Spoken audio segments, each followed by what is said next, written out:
Bonjour à toutes et à tous. Aujourd'hui, nous sommes le 20 mai. Dans 4 jours, c'est mon anniversaire. Donc, je vous souhaite une bonne journée d'abord à tous. Et j'espère que vous allez bien. Alors, je vais vous expliquer l'étape numéro 2. Comment obtenir votre adresse au Portugal. Alors, pour cela, vous allez vous rendre dans le centre de courrier, comme l'équivalent de la poste en France, qui s'appelle CTT Correio. Je vais vous mettre le logo en descriptif, avec le logo d'un opérateur téléphonique. Et voilà ce que vous allez faire. Vous allez aller dans la poste, à la poste portugaise, et vous allez demander une boîte postale. Donc, ce qui s'appelle ici un apartado. Donc, vous allez aller à la poste, vous ne savez pas parler portugais, vous allez dire « Quero ter quero reservar un apartado ». La dame va vous donner un formulaire à remplir et vous allez lui dire « Quero ter o meu número de apartado para abrir o mi telemóvel ». Ce qui veut dire « Je veux avoir une boîte postale et je voudrais avoir le numéro de ma boîte postale pour souscrire mon abonnement téléphonique ».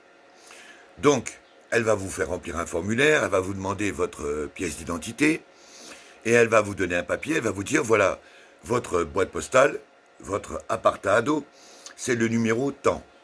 Avec ce document, avec ce numéro de boîte postale, d'apartado, vous allez contacter un opérateur téléphonique, vous allez demander bien évidemment le code postal de la ville, avec l'apartado, le code postal, au código postal da cidade, le code postal de la ville. Donc, vous allez appeler l'opérateur téléphonique. Si, alors là, ce serait compliqué à vous expliquer en portugais, mais vous pouvez lui dire gostaria de subscrever abonamento téléphonique, de telemóvel.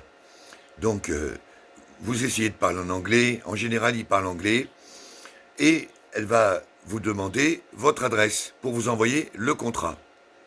Donc vous allez lui donner l'adresse, apartado, le numéro de l'apartado de la boîte postale que vous allez avoir, le code postal de la ville de la poste à laquelle vous avez souscrit votre apartado, votre boîte postale, je vais y arriver, pardon. Et donc là, elle va vous envoyer le contrat qui va vous servir pour beaucoup d'autres choses. Donc, vous allez payer pour une boîte postale 72 € la première année et 42 les années suivantes. Mais vous aurez une adresse au Portugal sans passer par une domiciliation beaucoup plus coûteuse. Et voilà. Vous pouvez également, comme je vous l'ai expliqué, avoir votre adresse en France, recevoir tout votre courrier en France avec le document fiscal, votre numéro votre numéro fiscal de contributeur, contribuint, dans l'étape précédente, l'étape numéro 1.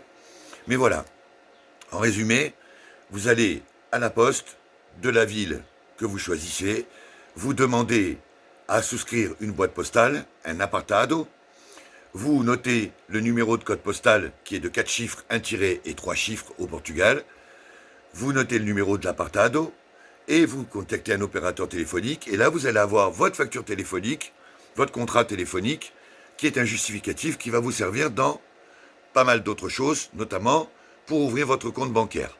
Voilà, je vous souhaite une bonne journée, j'espère que ça vous a été utile. Merci pour vos likes, merci pour vos partages. N'oubliez pas, pensez à ce qui s'en vient et préparez votre départ. Bonne journée, je vous embrasse, à bientôt. Salut.